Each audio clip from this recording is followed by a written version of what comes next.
I'm a leftist, but I found common ground with you on abortion, and that I completely agree that, whatever you want to call it, a fetus at whatever stage it is, it's alive.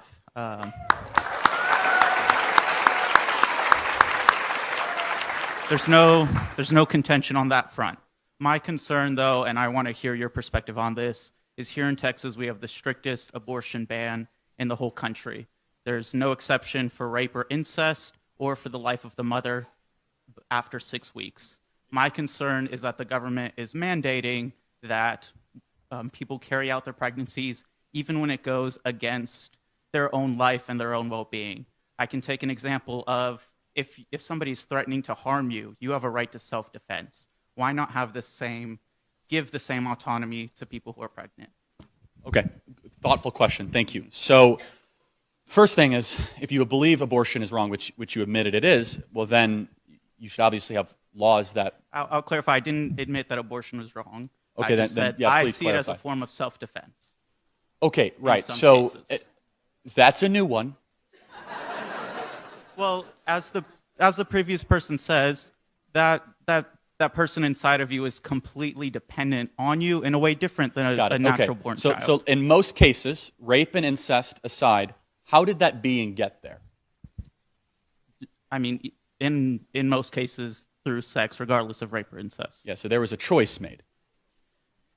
I see your point. Even with a choice, let's say you invite someone into your home and they still decide to assault you. Does that mean you not have a right to self-defense against them? Well, no. I think that, for example, if you have a bunch of teenagers over to your home and they start wrecking everything, you shouldn't be shocked when all of a sudden you wake up the next morning and things are a little awry. But we're not just talking about wrecking a home. We're talking about wrecking your own body, your own personal autonomy. Well, hold on. Again, rape and incest aside, of which I'm happy to answer and happy to talk about the moral aspect of that, but 98% of all abortions are done as a form of birth control, right?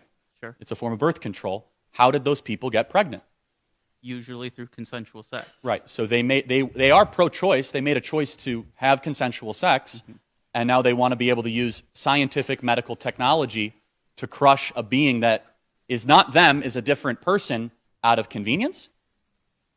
Let's say you have a child who needs a kidney transplant, and you are the only one who can supply it, and you consensually allow them to use that kidney.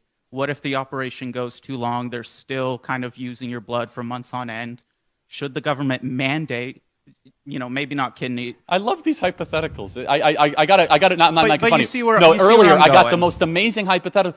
We don't have to overthink this. Like, why should children get the death penalty because their parents decided to have consensual sex? I don't understand that. Sir, even if you consent to, say, taking care of your child through the, transfusing blood or whatnot, should the government mandate that you have to continue that consensual blood transfusion? Again, under the unrealistic hypothetical, and I reject the whole premise of this. The It's question not is, unrealistic. let It me happens answer it more every day. broadly. Do I think the government should step in to protect and preserve human right, be it by mandating, especially when the question is termination or not? Of course, the answer is yes. But it says a lot when there's a very serious, concrete question, and kind of we have to yield to these abstractions, which is fine. The philosophical sides and the kind of the hypotheticals are fine, are legitimate, I suppose, in some sense. But it comes to be just more concrete, right? We've got 1 million abortions every single year.